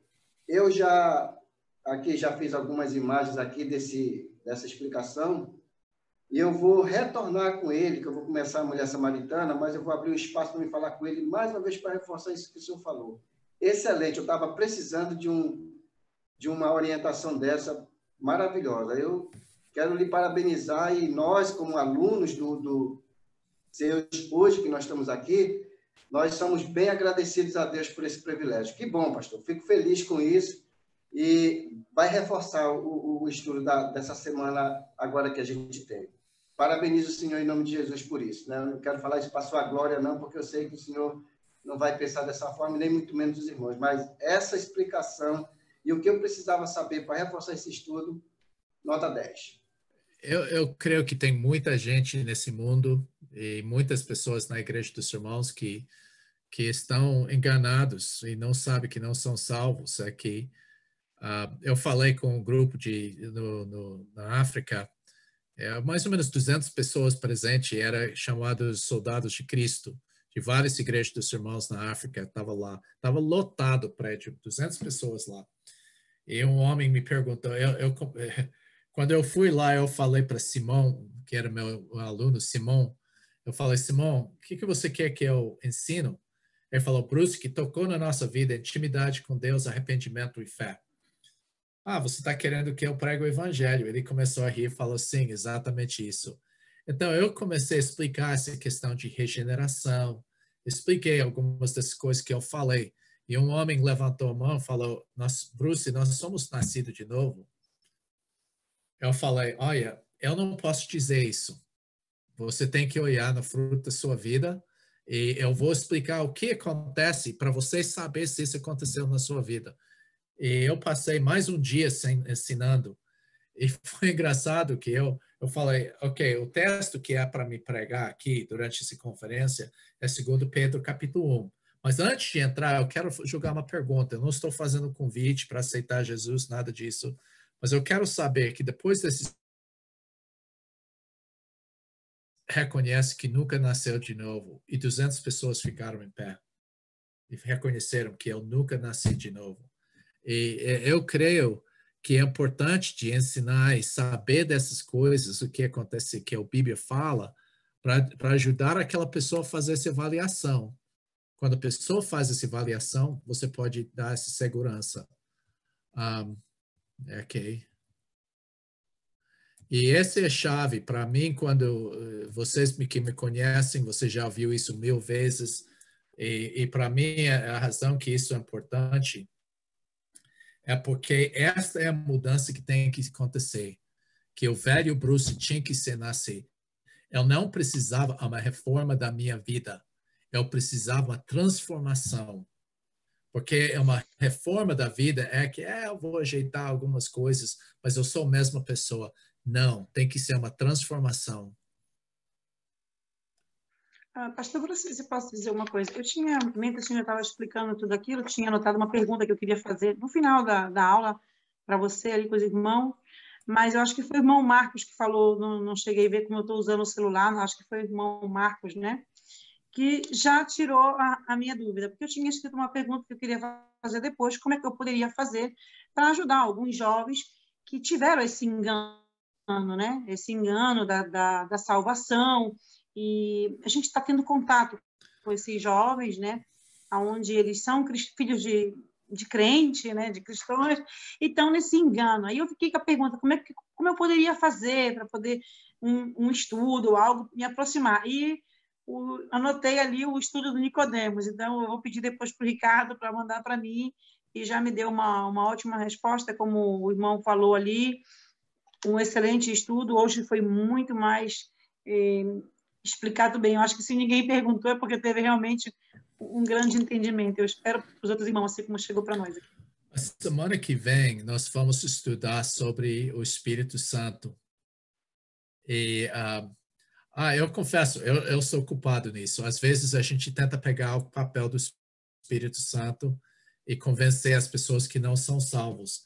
Mas é impressionante. Eu já estudei com alunos, pastores e diferentes coisas que as pessoas mesmo reconheceram que não conheceram o Senhor.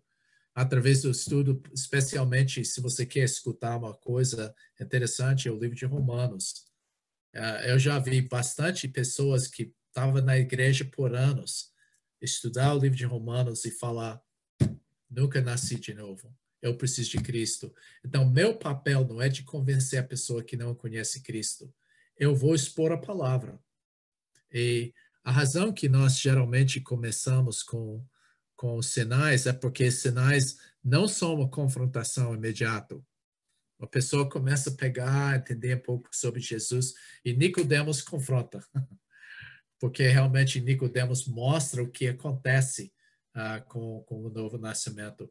E o propósito da vida elaborou isso. O que você está fazendo aqui, você olha no Nicodemos, é um resumo. Você vai para o propósito da vida é basicamente Nicodemos aumentado e explicado um pouco melhor, os princípios. E que eu dei para você é uma explicação do propósito da vida, né? Que acontece. Eu coloquei, eu acho que eu já fiz isso com você, ao mandamento para examinar nossa fé, a maneira de através da palavra de Deus, não meus argumentos. Não meus argumentos. Eu não posso convencer a pessoa. É o Espírito Santo que vai convencer a pessoa do pecado, justiça e juízo, e ele vai fazer através da palavra de Deus. Se você ler o contexto de Hebreus 4:12, é sobre salvação. Está falando, como é que eu posso saber se eu sou salvo? A palavra de Deus vai penetrar, vai olhar no seu coração para saber se você é salvo. O livro é 1 João 5. Eu coloquei essas qualidades que em 1 João você vai fazer essa lista na apostila e também você vai achar em Alicerce Firme e a permanência da salvação. Deus me escolheu. Ele sabia de todo o pecado que ia cometer, antes de converter e depois de converter. Ele sabia. Ele não vai falar, eu não sabia que Bruce ia fazer, eu vou tirar a salvação dele. Não, ele me salvou e me escolheu antes da fundação do mundo, sabendo de toda coisa que ele ia precisar aguentar de mim durante esse tempo. Tudo depende da graça de Deus. Se eu ia poder perder minha salvação, é porque salvação não é pela graça, mas a razão que eu não posso perder é pela graça de Deus. É muito importante isso. Não é de minhas obras. Salvação não vem de mim, depende de mim. É puramente da graça de Deus. O caráter de Deus, o poder, a fidelidade, imutabilidade, essas coisas, é a razão que ele conhece minha vida, ele tem o poder de me guardar, ele é fiel às suas promessas e ele não muda, porque ele é perfeito, ele já sabe das coisas. E as promessas de Deus. Eu gosto desses versículos muito, ele fala, aquele que vem a mim, eu jamais lançarei fora. E ele falou em João 10 que ninguém pode arrebatar da minha mão, porque eu estou seguro e ninguém pode me arrebatar.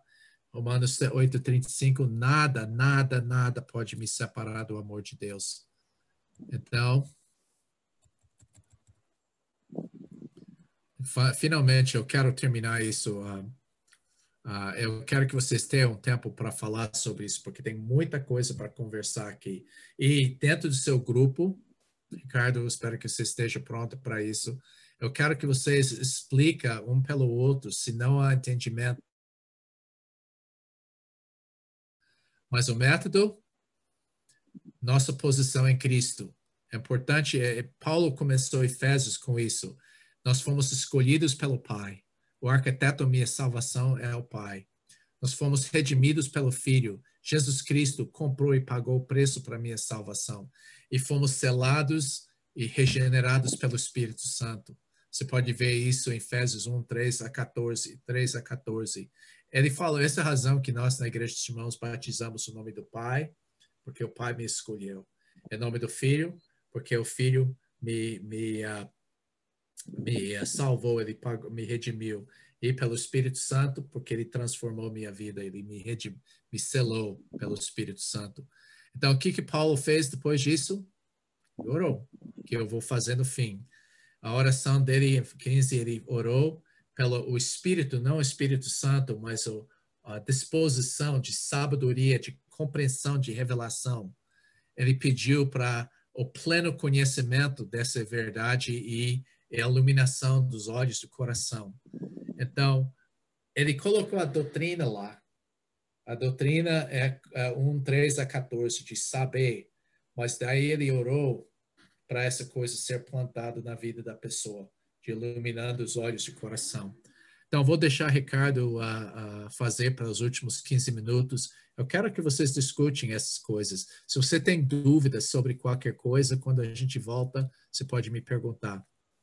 Então, Ricardo, fica à vontade. Ok, Bruce. 15 minutos, tá, meus irmãos? Tá. Só tirar aqui. Deixa eu compartilhar. Tá bom, Bruce. Pode continuar aí, Bruce. Tem que ligar o áudio. Já está estourado o horário, mas eu espero que esse tempo que vocês conversaram esclareceu dúvidas sobre mentiras que você pode estar acreditando, sobre segurança da nossa salvação, sobre a transformação que foi realizado. Uma pergunta aqui, por favor, isso é importante. Se surgiu do seu grupo uma pergunta, uma dúvida, uma verdade que você gostaria de compartilhar com o resto das pessoas. Porque essa é a razão que eu gosto de fazer essa coisa dos grupos, porque às vezes eu posso explicar uma coisa, mas o outro comenta, daí, fica mais claro, né? Então, tem um comentário? Bruce? Sim. Tá vendo? Estou te ouvindo.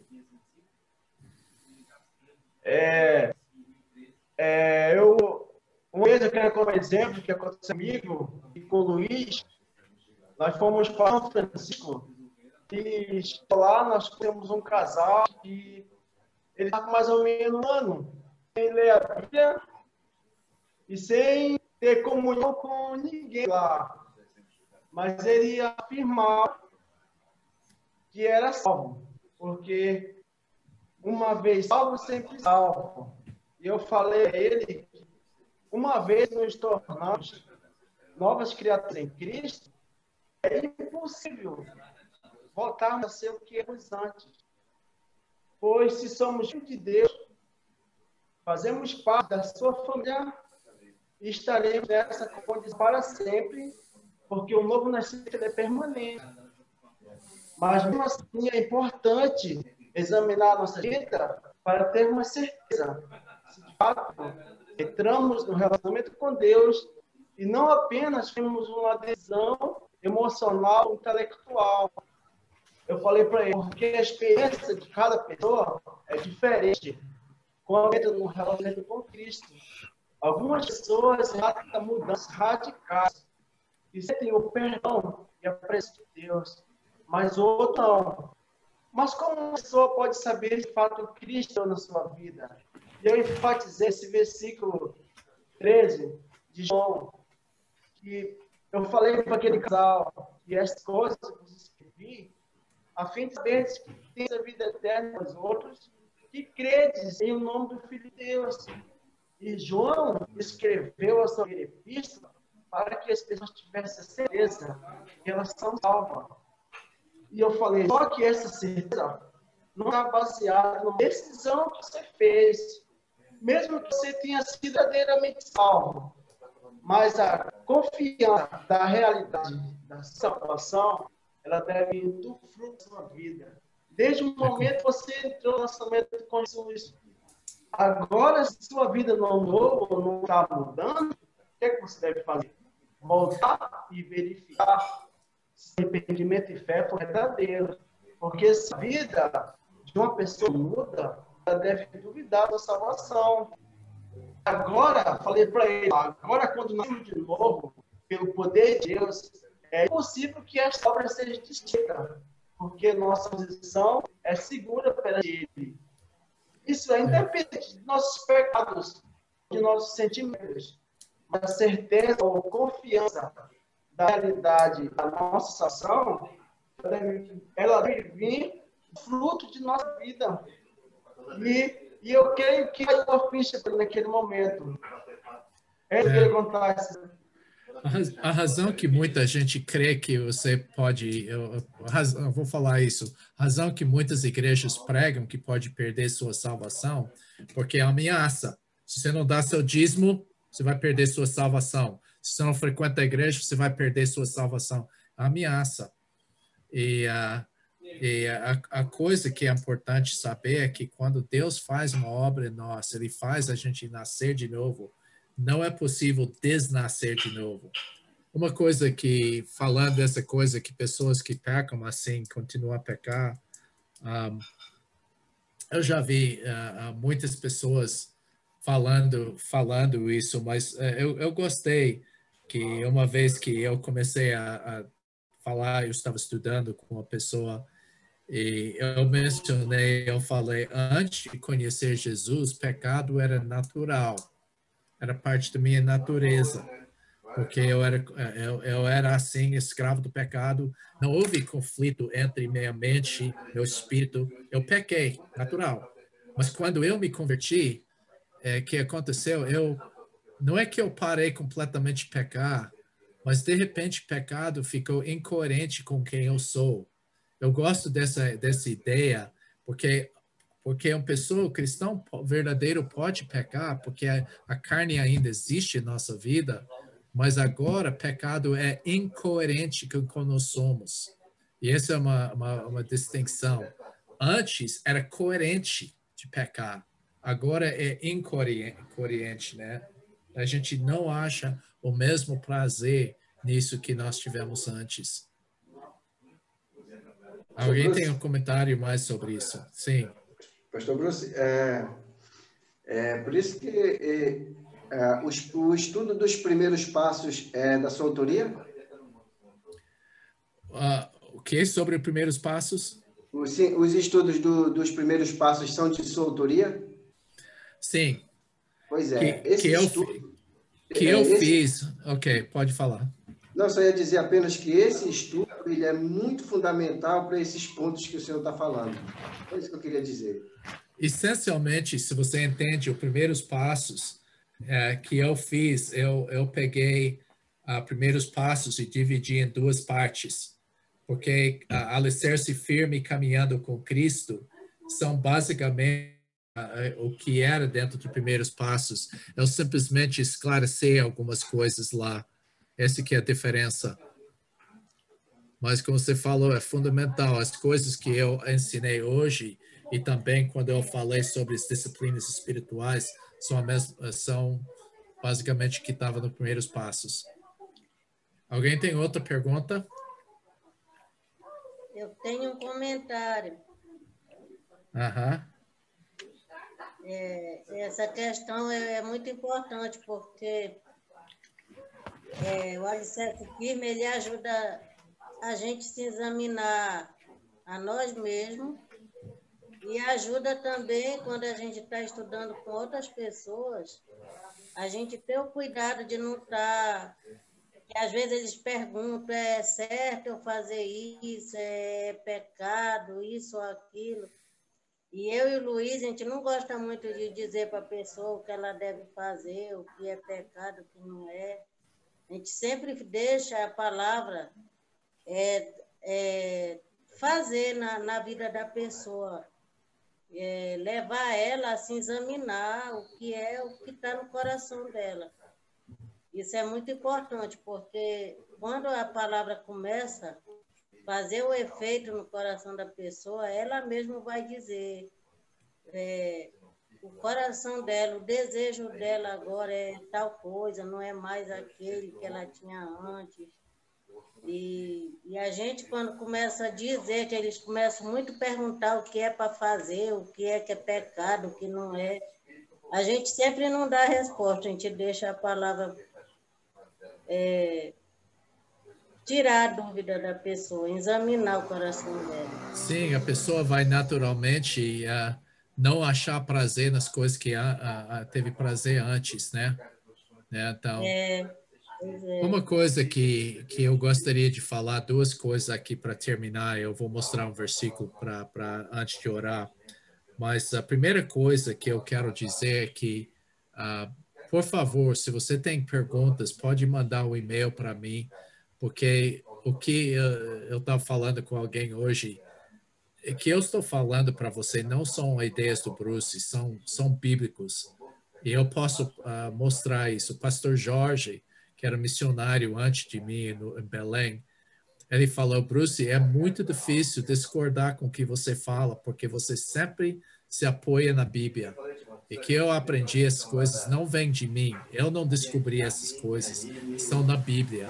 Segunda coisa que é importante que eu quero dizer, eu reparei que alguns de vocês que estão fazendo perguntas e estão mais aproveitando o que eu estou fazendo são as pessoas que estão estudando com outras pessoas. Olha, a pessoa que senta na igreja só escutando, nunca vai crescer. A pessoa vai crescer quando começa a reproduzir e envolver em discipulado. Eu estava falando com alguém hoje, o problema quando a igreja não é fundada no discipulado, o que acontece? As pessoas se tornam passivos. Cada semana estão lá escutando pregação após pregação, mas não muda. Mas quando a pessoa vai fora, está estudando com outros, ele vai crescer. Essa maneira que eu quero que esse grupo de alunos, você passe essa visão, você começa a estudar com outras pessoas e dessa maneira você vai crescer.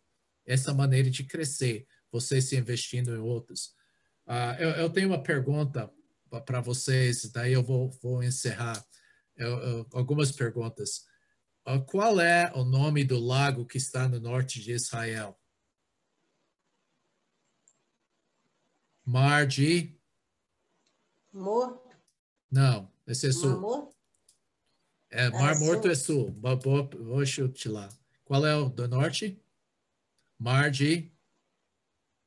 Da Galileia. Galileia, exatamente. Ok, o Mar de Galileia tem peixe? Sim. Sim.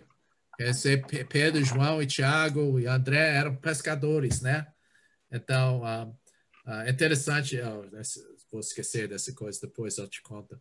Mas pescadores, ok? Qual é o que está no sul, Fátima?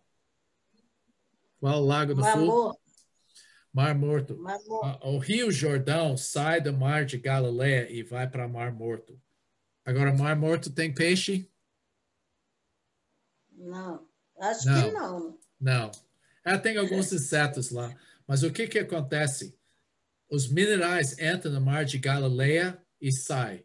Entra, sai. E por esse motivo é cheio de vida. Mas lá no sul, a água só entra e não sai. Está rico em minerais, mas é sem vida. E esse que acontece na igreja. A pessoa vai só sentar no banco, recebendo, recebendo, recebendo. Interessante, puxa, aprendi alguma coisa mais. Mas não tem vida, porque os minerais não estão saindo. A vida vem assim, quando entra esses estudos assim e sai. Entra e sai. E essa razão que pessoas que mais participam no estudo assim é pessoas que estão estudando com outras pessoas. Então, eu gostaria de encorajar cada um de vocês a continuar a orar e começar a investir. Satanás está querendo convencer você que você não é capaz. Você é capaz de fazer isso. Eu quero terminar. Eu vou compartilhar a tela com uma coisa aqui.